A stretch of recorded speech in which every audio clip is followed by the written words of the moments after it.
Baik. Assalamualaikum warahmatullahi wabarakatuh. Selamat pagi semuanya. Oke, materi kita hari ini yaitu berkaitan dengan bagaimana kita mulai menyusun laporan keuangan menggunakan aplikasi Excel.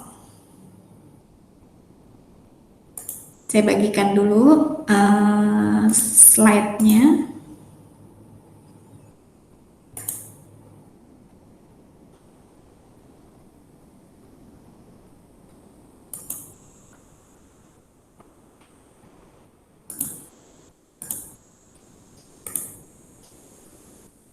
Oke, apa sudah diterima tampilan PowerPoint-nya?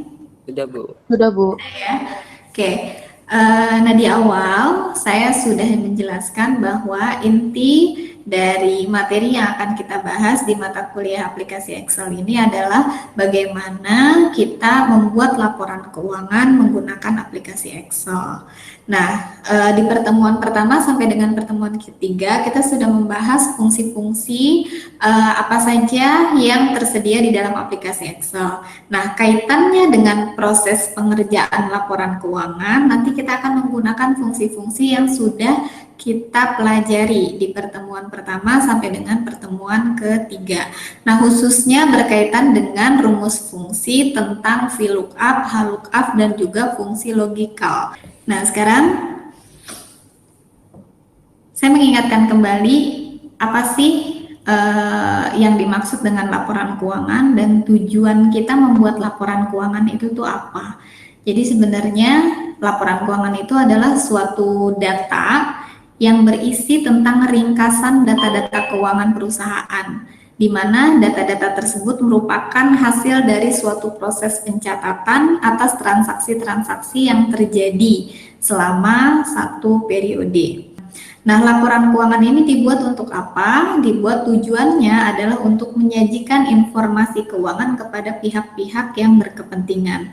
Siapa pihak yang berkepentingan? Pihak yang berkepentingan itu ada dua, yaitu pihak internal maupun pihak eksternal. Nah, sekarang untuk membuat laporan keuangan ini ada dua cara. Yang pertama, kita bisa membuatnya secara manual seperti yang sudah dipelajari di mata kuliah pengantar akuntansi, di mana untuk membuat laporan keuangan tersebut kita mengenal yang namanya siklus akuntansi. Nah, tahapan-tahapan siklus akuntansi ini harus kita kerjakan secara bertahap, step by step, sehingga nanti menyajikan laporan keuangan. Itu cara yang pertama. Cara yang kedua, kita bisa menggunakan yang namanya aplikasi untuk menyusun laporan keuangan tersebut. Baik kita menyusun laporan keuangan menggunakan aplikasi maupun kita menggunakan cara manual, step by step siklus akuntansi ini tetap kita kerjakan. Hanya perbedaannya ketika kita menggunakan cara manual untuk menyusun laporan keuangan, ketika kita mengerjakan jurnal transaksi, buku besar, neraca saldo, jurnal penyesuaian, sampai dengan menyajikan laporan keuangan, membuat jurnal penutup, dan seterusnya, itu harus kita kerjakan satu persatu. Jadi jurnal, dilanjutkan buku besar, dilanjutkan neraca saldo, dan seterusnya. Nah, ketika kita menggunakan aplikasi, baik itu aplikasi Excel maupun aplikasi komputer akuntansi yang nanti akan kalian pelajari di mata kuliah komputerisasi akuntansi, prinsipnya step by step pengerjaannya itu sama. Cuma ada beberapa langkah yang merupakan proses peringkasan, penggolongan, dan penyajian data-data keuangan. Nah, untuk proses peringkasan dan pengelompokan, ketika kita menggunakan aplikasi, baik itu aplikasi komputer akuntansi maupun aplikasi Excel, nah, proses-proses tersebut itu tidak perlu kita lakukan secara manual lagi. Cukup menggunakan rumus kalau di Excel, atau kalau di aplikasi komputer akuntansi sudah otomatis ter-treat oleh sistem. Jadi apa yang kita kerjakan? ketika kita mau menyusun laporan keuangan dengan bantuan aplikasi, baik itu Excel maupun aplikasi komputer akuntansi. Nah, kalau kita menggunakan aplikasi Excel, berarti kita harus membuat rancangan sistem terlebih dahulu yang akan kita kerjakan mulai dari pertemuan 4 ini. Nah, rancangan sistem ini apa yang perlu kita kerjakan? Pertama, kita harus mengidentifikasi data akun yang akan digunakan oleh perusahaan. Data akun ini nantinya akan kita gunakan sebagai sumber referensi. Nah, berikutnya apa? Kalau kita sudah mempunyai informasi data akun, kita perlu membuat jurnal transaksi. Nah, jurnal transaksi ini berarti kembali ke pengetahuan akuntansi kita. Setiap transaksi yang terjadi, tentunya transaksi yang berkaitan dengan perubahan posisi keuangan perusahaan, karena tidak semua transaksi itu harus kita sajikan di dalam laporan keuangan. Ketika transaksi tersebut berakibat terhadap perubahan posisi keuangan perusahaan, baik itu posisi aset, liabilitas, ekuitas, pendapatan maupun beban, maka transaksi tersebut harus kita lakukan pencatatan. Pencatatan di dalam akuntansi itu merupakan proses melakukan pembuatan jurnal. Jadi setiap transaksi yang terjadi kita catat di dalam catatan historis yang disebut namanya jurnal transaksi. Nah, baik kita menggunakan manual, kita menggunakan aplikasi, maupun kita menggunakan Excel, nah jurnal ini tidak tercreate otomatis. Tidak tercreate otomatis, tapi kita sendiri yang harus menentukan transaksi tersebut, debitnya apa, kreditnya apa. Oke. Nah, berikutnya, kalau kita menggunakan sistem, untuk proses buku besar ini kan merupakan suatu proses kita melakukan penggolongan dan peringkasan data. Penggolongan data artinya transaksi-transaksi yang terjadi di dalam jurnal yang kita catat di dalam jurnal kita pindahkan ke masing-masing akun yang bersangkutan. Misal, kita ada transaksi pengeluaran kas untuk membayar gaji. Berarti jurnalnya nanti akan ada debit beban gaji, kreditnya adalah kas. Nah, dari debitnya beban gaji, kreditnya kas, berarti kan ada dua akun yang berpengaruh terhadap posisi keuangan kita. Nah, masing-masing itu harus kita posting ke buku besar. Nah, proses posting ini ketika kita menggunakan sistem, baik itu aplikasi Excel maupun aplikasi komputer akuntansi, itu tidak dilakukan secara manual lagi, tapi kita bisa melakukannya secara otomatis. Nah, tugas kita di sinilah kita akan membuat sistem tersebut menggunakan aplikasi Excel, di mana nanti ketika kita selesai membuat rancangan penyusunan laporan keuangan menggunakan aplikasi Excel, tugas kita hanya cukup menginput jurnal transaksi saja. Ketika jurnal transaksi sudah kita input, maka buku besar otomatis terposting ke masing-masing akunnya. Begitu juga dengan peringkasan neraca saldo, masing-masing akun sudah otomatis. Kuncinya ketika jurnal transaksi kita benar, posting buku besarnya juga pasti benar, neraca saldonya juga pasti benar. Nah, berikutnya setelah kita menyusun neraca saldo, kita melakukan atau membuat yang namanya jurnal penyesuaian. Nah, jurnal penyesuaian ini sama seperti jurnal transaksi juga. Jadi kita harus mengacu ke pengetahuan akuntansi kita. Apakah ada transaksi-transaksi, apakah ada akun-akun yang perlu kita lakukan penyesuaian. Nah, apa saja transaksi yang perlu dilakukan penyesuaian? Nah, itu sudah kalian pelajari di materi pengantar akuntansi, dan kalau yang sedang mengambil akuntansi keuangan menengah juga dipelajari di akuntansi keuangan menengah. Nah, proses pembuatan jurnal penyesuaian di sistem maupun di aplikasi Excel itu diinput secara manual juga. Kita sebagai user yang menentukan debitnya apa, kreditnya apa, seperti itu. Begitu juga berikutnya, setelah kita membuat jurnal penyesuaian, posting ke neraca lajur. Neraca lajur ini hanya kertas kerja ya, kertas kerja yang tidak wajib. ada di dalam siklus akuntansi. Karena neraca lajur ini hanya dibuat untuk membantu kita, memudahkan kita untuk menyusun laporan keuangan. Setelah neraca lajur ini kita sudah kerjakan secara otomatis by system, laporan keuangan juga otomatis by system. Nah, jurnal penutup kita lakukan secara manual lagi. Kita tentukan apakah akun-akun nominal yang mana saja yang harus kita tutup. Begitu juga dengan jurnal pembalik. Setelah jurnal pembalik, kita menyiapkan neraca saldo awal periode.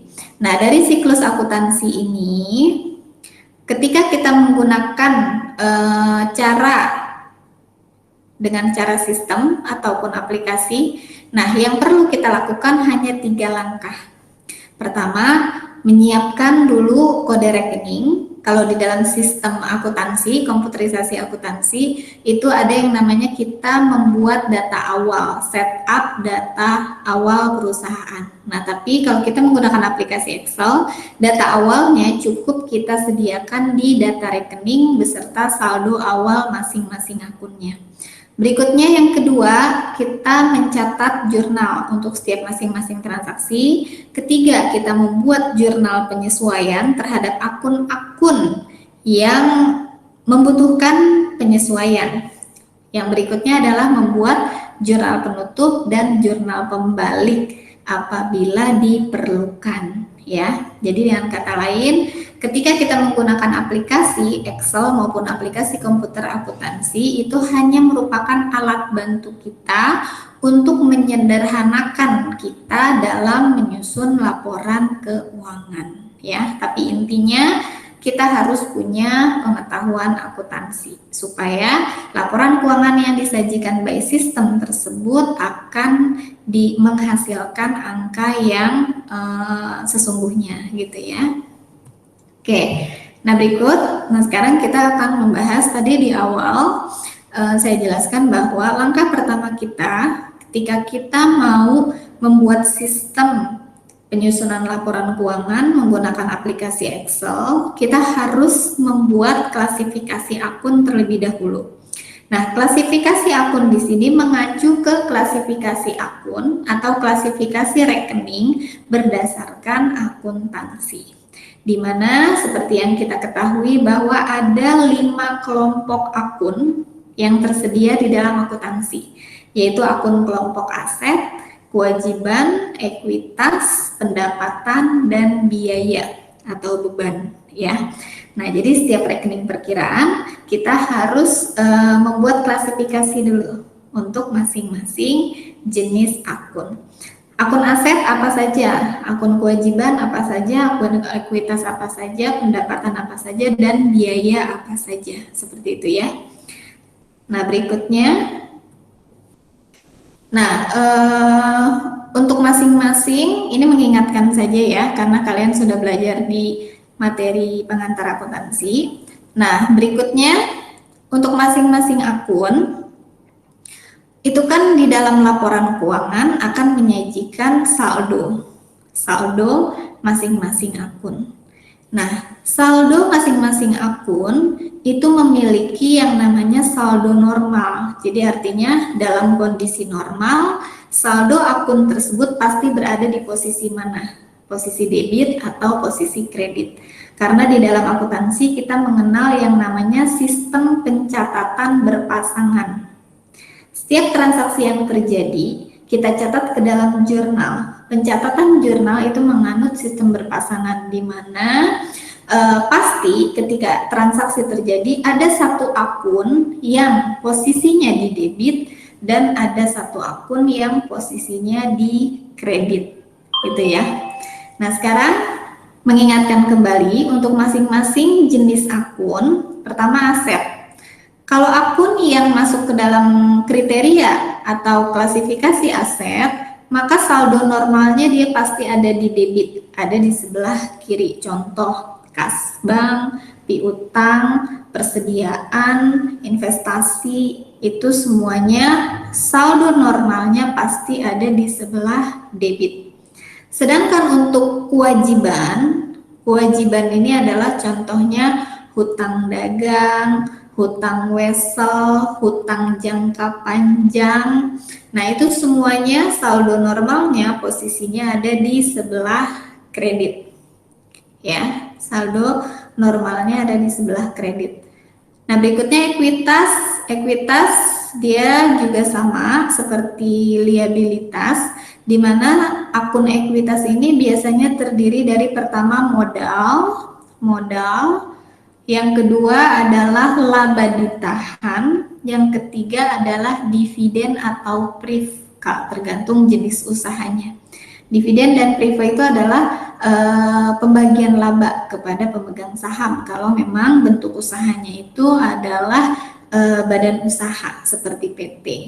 Tapi kalau misalnya bentuk usahanya adalah usaha perorangan, itu tidak ada yang namanya istilah dividen, tapi istilahnya adalah private atau pengambilan pribadi oleh pemilik, gitu ya. Nah, untuk ekuitas ini saldo normalnya adalah di kredit. Berikutnya pendapatan saldo normalnya di kredit dengan biaya saldo normalnya ada di debit ya. Oke, nah sekarang untuk posisi saldo normal akun di sini kita bisa melihat ada tanda plus, ada tanda minus. Artinya ketika aset bertambah, maka kita pasti akan mencatatnya di sebelah debit. Kebalikannya, ketika aset tersebut, pengaruh transaksi tersebut berpengaruh terhadap asetnya menjadi berkurang, maka kita akan mencatat akun aset tersebut di sebelah kredit. Begitu juga dengan kewajiban. Ketika ada transaksi yang mempengaruhi kewajiban perusahaan menjadi meningkat, maka nanti di jurnal transaksi kita mencatatnya di sebelah kredit. Tapi ketika ada transaksi yang mengakibatkan posisi kewajiban kita menjadi turun, maka kita akan mencatatnya di sebelah debit. Begitu juga untuk ekuitas dan pendapatan, sama seperti kewajiban, dan biaya sama seperti aset tetap. Nah itu ya. Nah ini mengingatkan kembali saja karena nanti kita di dalam praktek pertemuan keempat ini akan memulai dengan bagaimana kita membuat jurnal menggunakan aplikasi Excel ini ya. Oke.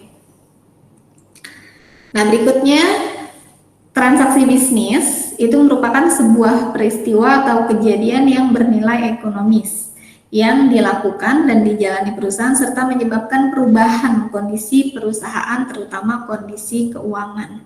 Nah, transaksi bisnis itu tidak semua transaksi kita harus melakukan pencatatan ke dalam proses penyusunan laporan keuangan. Tapi hanya transaksi-transaksi yang berkaitan dengan perubahan posisi keuangan perusahaan saja yang harus kita laporkan di laporan keuangan. Oke, nah itu pengantar berkaitan dengan langkah apa saja sih yang harus kita lakukan untuk menyusun laporan keuangan, baik itu secara manual maupun secara komputerisasi akuntansi. Nah, di dalam modul yang sudah dibagikan di platform e-learning, itu ada contoh soal transaksi yang akan kita bahas. Langkah-langkah penyusunan laporan keuangannya menggunakan aplikasi Excel. Ya. Nah, di sini ada contoh soal transaksi bisnis Karyanto. Berarti ini adalah transaksinya, unit usahanya adalah pribadi. Ya. Nah, sekarang kita lihat Karyanto membuka usaha kantor akuntan. Nah, artinya dia membuka usaha pribadi berupa kantor akuntan dengan nama Karyanto Akuntan. Adapun transaksi-transaksi yang selama bulan Maret terjadi itu adalah sebagai berikut ya, mulai dari tanggal 2 Maret sampai dengan tanggal 30 Maret. Nah, sekarang tugas kita sebagai bagian accounting, kita diminta untuk mencatat transaksi tersebut ke dalam jurnal umum dengan nomor halaman 1. Jadi kita bikin jurnal umum referensinya halaman 1. Nah, posting jurnal umum tersebut ke buku besar 3 kolom Nah, untuk pertemuan pertama ini kita akan bahas dulu bagaimana kita menyusun sistem akuntansi menggunakan aplikasi Excel dan membuat pencatatan jurnalnya menggunakan aplikasi Excel. Oke, nah di sini saya sudah membuat data yang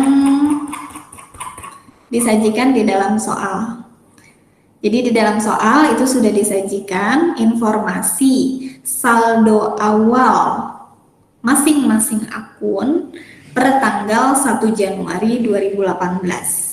Tapi transaksi yang terjadi yang harus kita catat adalah transaksi bulan Maret. Nah, kita asumsikan saja berarti tanggal 1 Januari sampai dengan tanggal 28 Februari itu tidak ada transaksi. Sehingga saldo awal Maret itu sama dengan saldo awal Januari 2018 seperti yang disajikan di dalam soal. Nah, ketika kita menyusun sistem penyusunan laporan keuangan menggunakan aplikasi Excel, maka langkah pertama yang harus kita lakukan adalah kita membuat data referensi terlebih dahulu. Data referensi yang akan kita jadikan referensi yaitu adalah data akun. Data akun yang berisi nama akun yang digunakan oleh perusahaan, nomor rekeningnya, untuk masing-masing akun tersebut posisi normalnya, debit dan kreditnya kita tentukan, dan saldo awalnya untuk masing-masing akun. Oke, nah anggap di sini kita sudah membuat nama akun, nomor akun, posisi normal, dan saldo awal. Nah, waktu awal kita membuat data referensi untuk penyusunan laporan keuangan ini, kita inputnya secara manual, ngetik satu persatu, ya, karena di sini kita membuat data akun yang akan kita gunakan sebagai referensi. Jadi kita belum merefer kemana-mana nih di awal pembuatan data akun tersebut. Oke, nah berikutnya kalau kita sudah membuat data referensi yang berisi data akun, posisi normal, dan saldo awal masing-masing akun, barulah kita siap untuk membuat jurnal transaksi. Pada prinsipnya, membuat jurnal transaksi, jadi jurnal ini adalah suatu catatan historis dari setiap transaksi yang terjadi di dalam perusahaan. Nah, untuk praktek menggunakan aplikasi Excel ini, kita akan menggunakan jurnal umum. Nah, langkah pertama kita seperti biasa, sama seperti manual, kita membuat judul dari jurnal umum tersebut. Oke. Nah, berikutnya kita buat sesuai dengan petunjuk di dalam soal. Kita diminta untuk membuat jurnal umum dengan format yang sudah ditentukan. Formatnya terdiri dari tanggal transaksi, nomor bukti transaksi, keterangan, deskripsi singkat dari transaksi yang terjadi, nama akun yang digunakan, kode akun, debit dan kreditnya. Ya. Nah, di dalam penginputan pembuatan jurnal transaksi ini kita refer ke data akun yang sudah kita jadikan referensi tadi. Ini ya. Oke.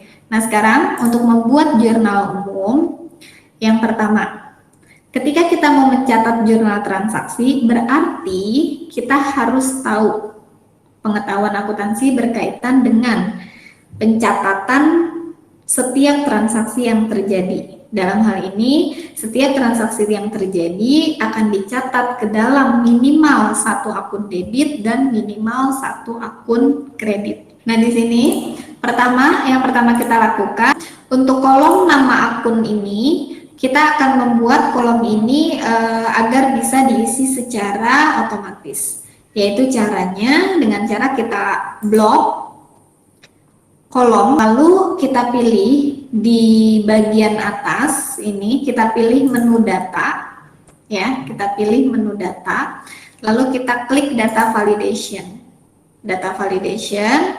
Nah, berikutnya kita pilih di sini adalah data validation. Karena kan dia ada 3 pilihan ya. Kita pilih yang pertama, data validation. Nah, berikutnya kriteria yang mau kita gunakan untuk mengisi kolom nama akun ini bentuknya apa ya? Bentuknya apa? Maka kita pilih di sini kriteria validasinya yang diizinkan bentuknya apa. Nah, kita pilih di sini adalah bentuknya daftar, list ya. Kita pilih daftar. Lalu kita tentukan sumbernya. Kita kan mau membuat kolom D nama akun ini supaya terisi otomatis berdasarkan data referensi yang sudah kita buat sebelumnya. Nah, data referensinya sumbernya ada di mana? Maka kita isi di bagian source ini. Ya, kita isi di bagian source dengan cara klik tanda panah di sebelah kanannya, klik tanda panah di sebelah kanannya. Nanti dia akan memunculkan menu data validation, dia kedip-kedip gini, artinya dia minta diisi. Sumber referensinya dari mana? Referensi kita dari mana? Dari data akun, dari daftar akun. Berarti kita klik sheet daftar akun, lalu kita tentukan sumbernya. Kita blok sumbernya, berarti ngambil dari sini. Ya, ngambil dari kas sampai dengan biaya asuransi. Ya. Artinya kita ambil sumber referensinya adalah dari nama akun ini. Klik enter. Ya, jika sudah klik OK. Nah, nanti cirinya pembuatan data validation kita sudah berhasil atau belum, kita klik aja di salah satu sel yang berada di di kolom yang sudah kita bikin data validationnya. Maka nanti dia akan muncul kotak dengan segitiga di bagian kanannya, itu adalah menu untuk melakukan pemilihan data ya. Kita klik di sini. Nah, ini jurnalnya untuk setiap transaksi yang terjadi, debitnya apa, kreditnya apa, kita input di sini gitu ya. Oke. Nah, cukup melakukan itu saja. Nah, untuk berikutnya kode akun nanti akan kita isi menggunakan rumus VLOOKUP. Kenapa? Karena sumber referensi kita ya, tabel referensi yang akan kita input untuk melakukan pencarian data bentuknya adalah vertikal gitu ya. Oke. Nah, sekarang kita akan kerjakan untuk transaksi yang pertama dulu. Karyanto menginvestasikan sebagai modal pertama uang tunai 1.750.000, peralatan kantor 1.500.000, dan gedung kantor 4.250.000. Tanggalnya diisi dengan tanggal 2 Maret 2018. Nomor bukti transaksi di soal tidak ada nomor bukti transaksinya. Keterangan kita isi dengan deskripsi singkat berkaitan dengan transaksi tersebut supaya ketika kita membaca laporan keuangan, kita lihat detail di neraca, kita tahu ini merupakan jurnal atas transaksi apa ya. Berarti kita isi di sini adalah setoran modal. Setoran modal Karyanto. Setoran modal Karyanto. Berikutnya di kolom nama akun, kita akan pilih dengan akun debitnya. Akun debit dari transaksi yang tanggal 2 Maret tersebut. Berarti ada debit akun kas. Di nama akunnya kas, kita klik tanda panah, kita pilih kas. Kas debit berasal dari uang tunai yang bertambah di perusahaan. Kas merupakan bagian dari akun kelompok aset. Ketika aset bertambah, maka posisinya akan di debit. Berarti di kolom debit kita masukkan nilai pertambahan kasnya yaitu 1.750.000 gitu ya. Oke. Nah berikutnya setoran modal Karyanto itu terdiri dari tiga bentuk: uang tunai, peralatan, dan gedung kantor. Berarti peralatan di perusahaan bertambah, ya. Peralatan merupakan bagian dari aset, ya. Kita bisa lihat di sini peralatan nih, peralatan kantor, dia merupakan masuk ke klasifikasi aset. Saldo normalnya di debit. Aset bertambah berarti di debit. Kita masukkan di nama akun yang kedua berarti adalah peralatan. Peralatan kantor. Nah, berikutnya jumlahnya berapa peralatan bertambah? 1.500.000, posisinya adalah di debit. Nah, berikutnya setoran modal yang ketiga yang dilakukan oleh Karyanto berupa gedung kantor. Gedung kantor merupakan bagian dari kelompok aset. Penambahannya berarti akan mempengaruhi posisi debit. Nama akunnya berarti di sini kita pilih gedung. Posisinya ada di debit yaitu 4.250.000. Oke. Nah, setoran modal ini berupa uang tunai, peralatan kantor, dan gedung kantor itu merupakan setoran modal. Berarti modal Karyanto di perusahaan bertambah. Maka nama akun di sini yang keempat kita pilih modal. Modal Karyanto. Modal merupakan bagian dari ekuitas. Ketika ekuitas bertambah, maka pengaruhnya akan dicatat di sebelah kredit. Sebesar berapa penambahan modal Karyanto, yaitu sebesar uang tunai yang dia setorkan, ditambah peralatan kantor yang dia setorkan, ditambah juga dengan gedung kantor.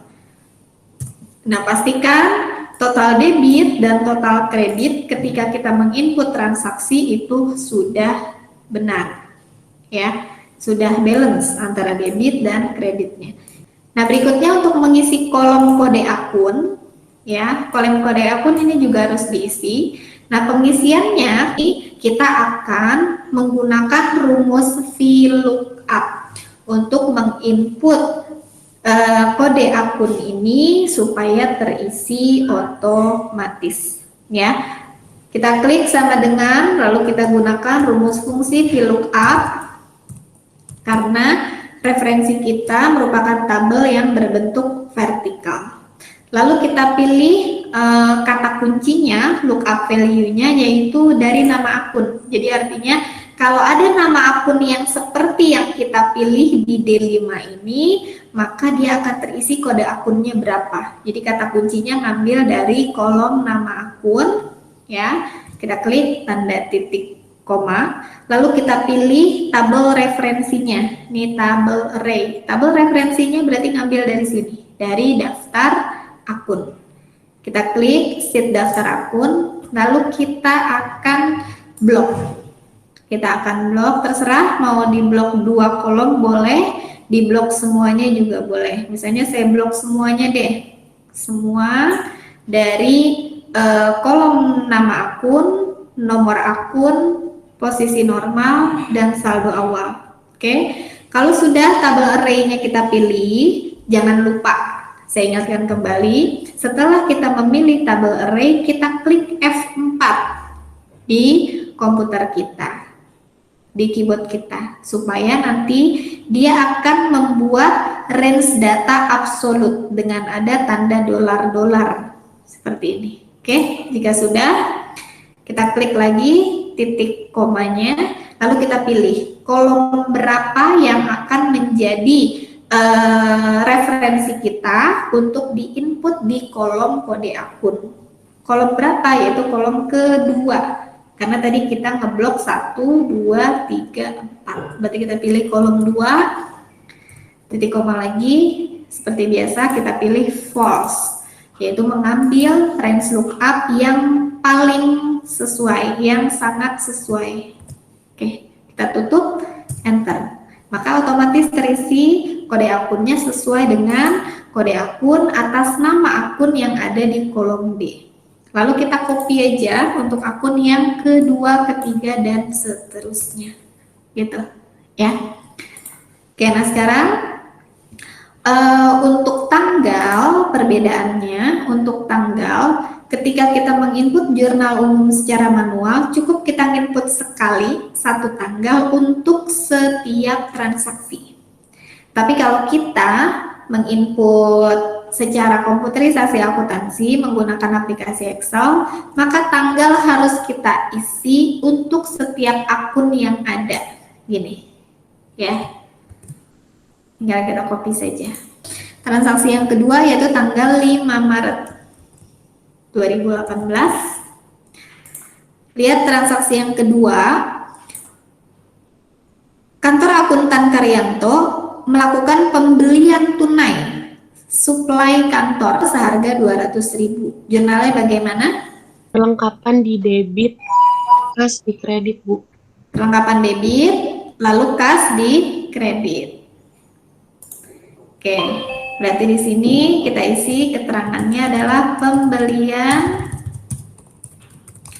perlengkapan kantor. Kita pilih akun debitnya betul, tadi perlengkapan kantor, debit, kreditnya adalah kas, karena pembeliannya secara tunai. Kode akunnya tinggal kita copy saja, perlengkapan kantornya debit 200.000, kasnya kredit 200.000. Siapa tadi yang menjawab? Sabrina, Bu. Sabrina, ya. Oke. Berikutnya untuk transaksi yang ketiga. Transaksi yang ketiga yaitu diterima pendapatan jasa. Jadi perusahaan menerima kas yang bersumber dari pendapatan jasa. Berarti jurnalnya bagaimana? Jurnalnya untuk transaksi yang Ibu, kas debit, pendapatan jasa kredit. siapa yang jawab tadi? Putri, Bu. Putri. Putri apa? Putri Pratiwi. Putri Pratiwi. Oke. Nah, betul ya. Debitnya adalah kas karena ada penambahan uang di perusahaan sebesar 1.450.000, sedangkan kreditnya adalah pendapatan jasa. Tinggal kita copy 1.450.000 juga di sebelah kredit. Tanggal 8 Maret 2018. Berikutnya transaksi nomor 4. Transaksinya adalah dibayar upah guru. Kita pilih macam-macam biaya atau biaya lain-lain ya. Biaya lain-lain, lalu kreditnya adalah kas.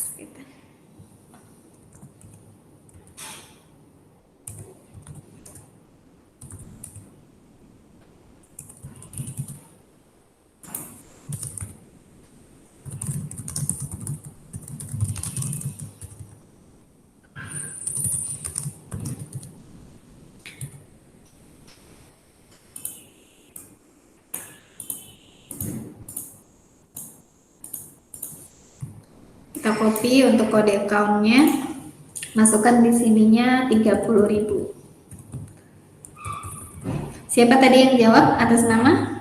Fazla, Bu. Fazla. Seperti ini. Nih. Abis Z ada D, Bu. Ini ya. Iya. Oke. Nah, berikutnya tanggal 15 Maret 2018. Transaksinya adalah diterima pendapatan jasa. Masih sama ya, seperti yang tanggal 8 Maret. Ya, penerimaan pendapatan jasa berarti debitnya adalah kas, kreditnya adalah pendapatan jasa.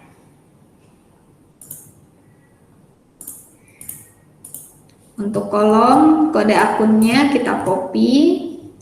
Lalu kita masukkan jumlah pendapatan jasanya yang kedua adalah 600.000. Kredit pendapatan jasa 600.000. Oke. Nah, berikutnya transaksi tanggal 20 Maret. Siapa yang mau coba? Saya, Bu. Atas nama Dita. Dita. Namanya ada yang sama nggak di kelas? Dita apa? Dita Puspitawati. Dita Puspitawati. Oke, transaksi yang tanggal 20. Gimana? Dibeli dengan kredit dari toko Libertis peralatan kantor. Jadi dia beli peralatan kantor, pembeliannya secara kredit. Akunnya peralatan kantor debit, utang Iya. usaha kredit. Ya, betul ya. Peralatan kantor bertambah, kita posisinya di sebelah debit, peralatan kantor.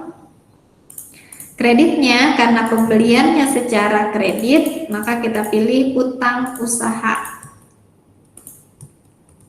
Kode account-nya otomatis kita copy rumusnya. Nah, masukkan jumlahnya yaitu 750.000. 750.000. Oke. Nah, berikutnya atas nama siapa? Dita tadi ya. Dita udah dicatat. Nah, berikutnya tanggal 25 Maret.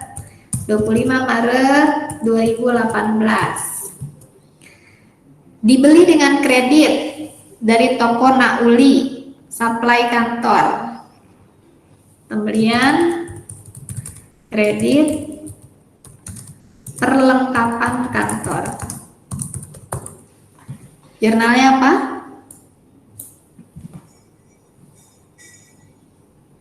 Siapa yang mau coba untuk transaksi yang tanggal 25?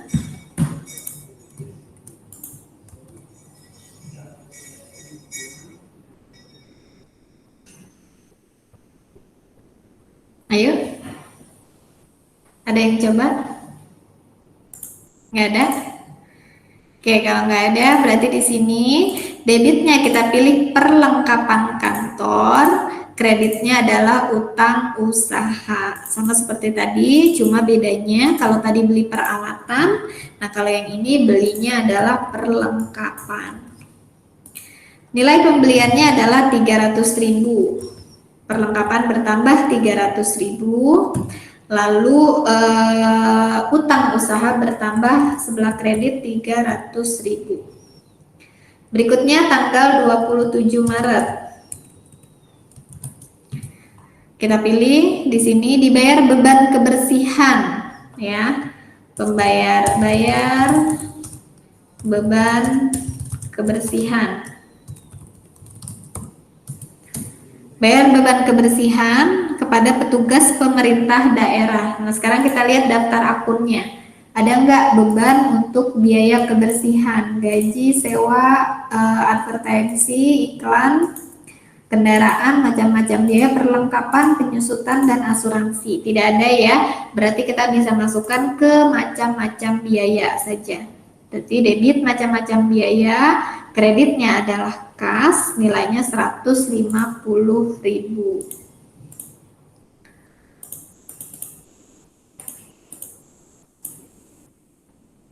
Nilainya 150.000.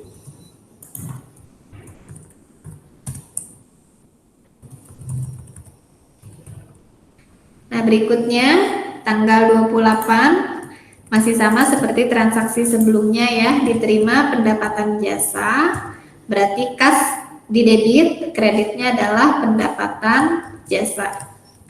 Jumlahnya adalah 500.000.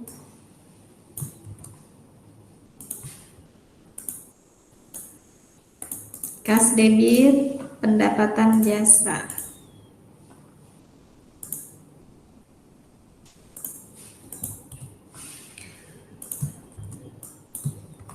Nilainya 500.000. Nah, berikutnya yang terakhir tanggal 30 Maret. Siapa yang mau coba? Beban gaji di debit, hutang gaji di kredit, Bu. Oke, atas nama siapa? Putri Pratiwi.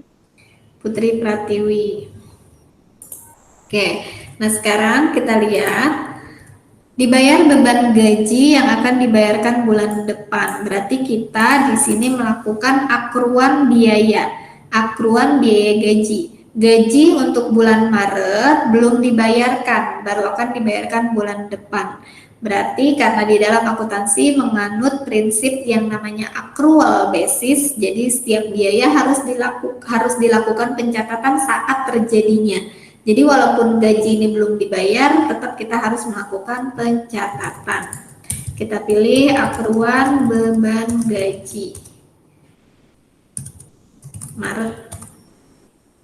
Debitnya adalah beban gaji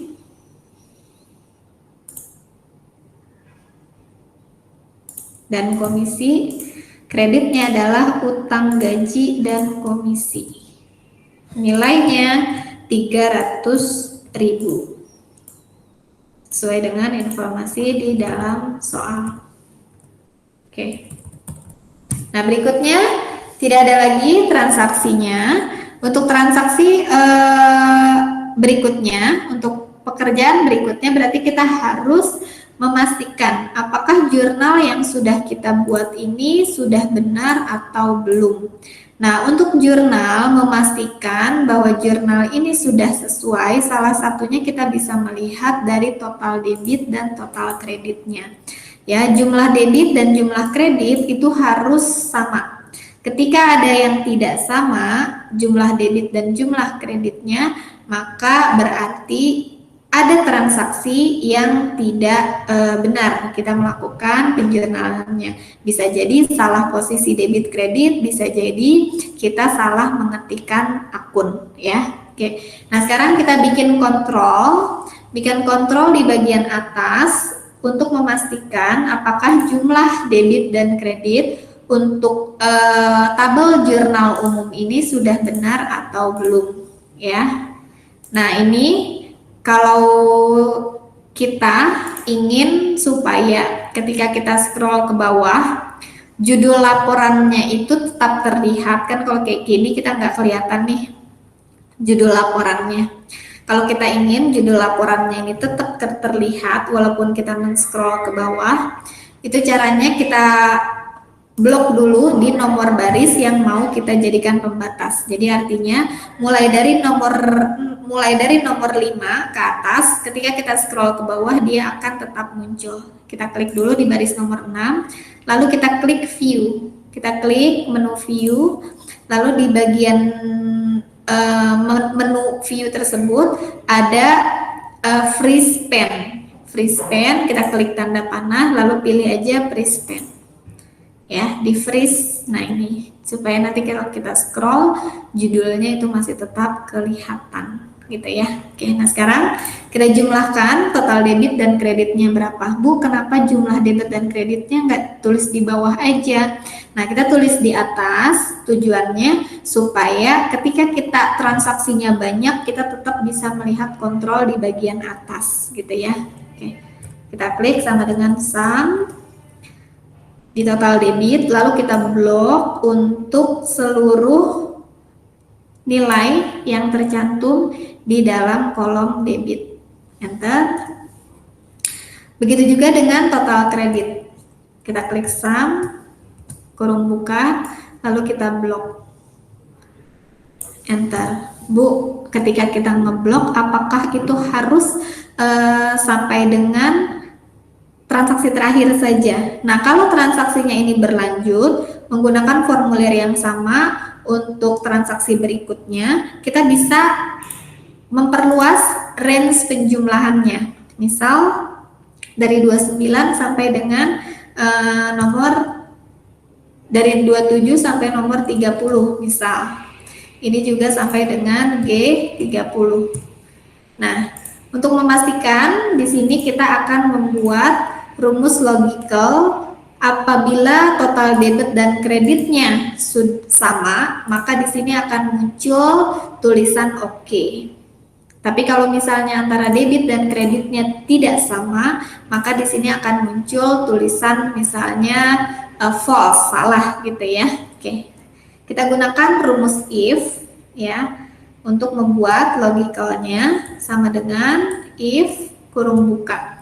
apabila ini sama dengan ini, artinya apabila total debit dan total kreditnya sama, maka diisi dengan titik koma.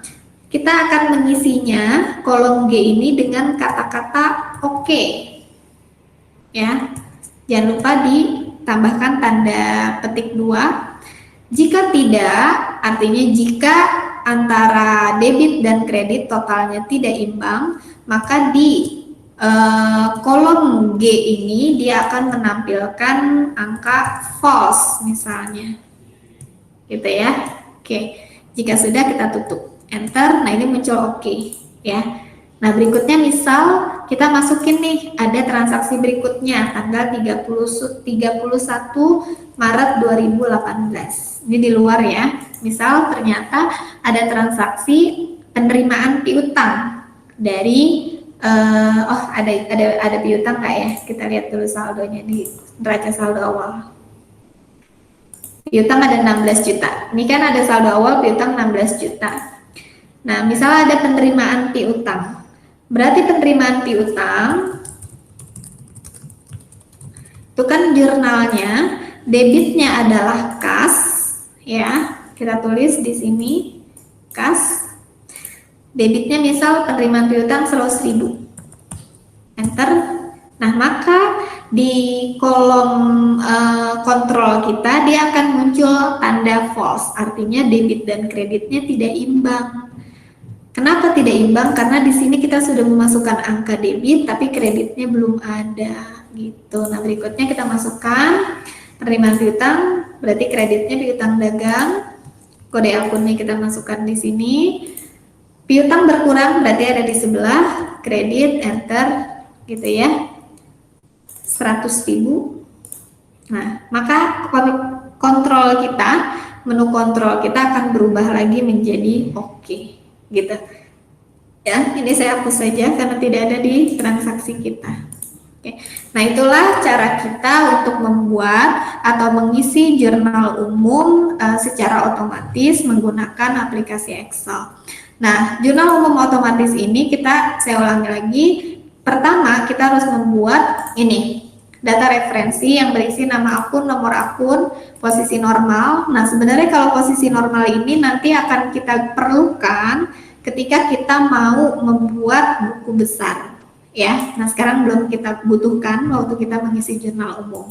Begitu juga dengan saldo awal. Saldo awal ini yang kita tampilkan di bagian referensi akan berguna bagi kita untuk mengisi posting buku besar di pertemuan kedua nanti, ya.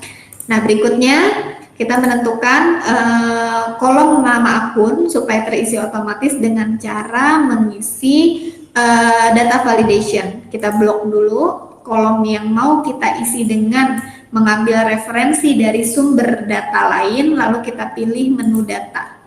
Kita pilih menu data, kita klik data validation, lalu nanti kriteria yang diizinkan adalah kita pilih list, daftar, ya. Maaf, kita klik daftar, nanti jangan lupa ini sumber referensinya diambil dari mana, ya. Sumber referensinya diambil dari sumber data kita yang berasal dari daftar akun, gitu ya. Nah, sedangkan untuk kode akun kita mengisinya secara otomatis menggunakan rumus VLOOKUP. Debit dan kredit tidak akan ada rumus secara otomatis, baik itu kalian menggunakan Excel maupun kalian menggunakan aplikasi komputer akuntansi. Ini jumlah debit dan jumlah kreditnya pasti diisi secara manual.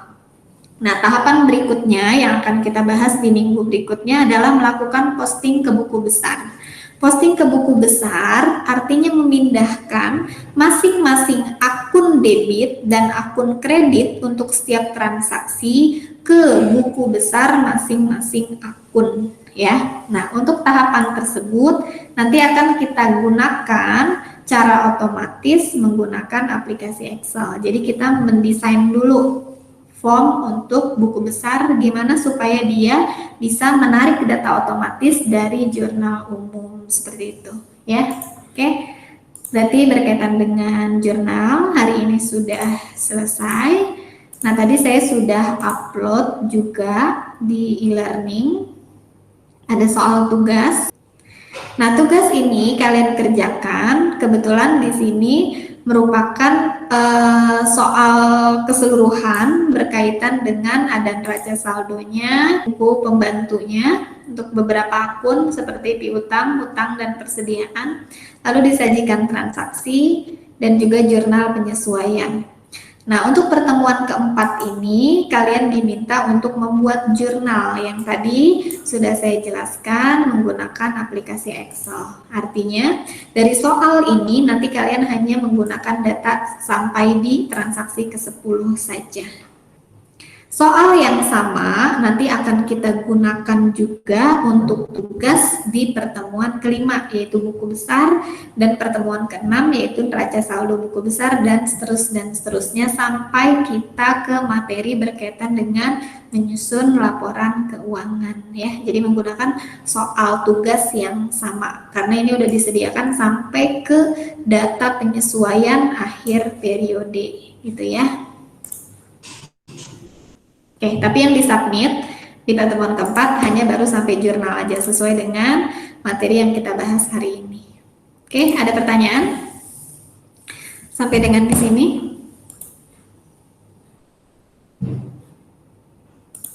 Ada pertanyaan? Saya lihat tidak ada ya. Oke, kalau tidak ada, sebentar saya ambil screenshot untuk kehadiran hari ini. Ya. Oke, kalau tidak ada pertanyaan lagi, hari ini saya cukupkan sampai di sini. Sampai ketemu lagi di pertemuan berikutnya. Assalamualaikum warahmatullahi wabarakatuh. Terima kasih. Terima kasih.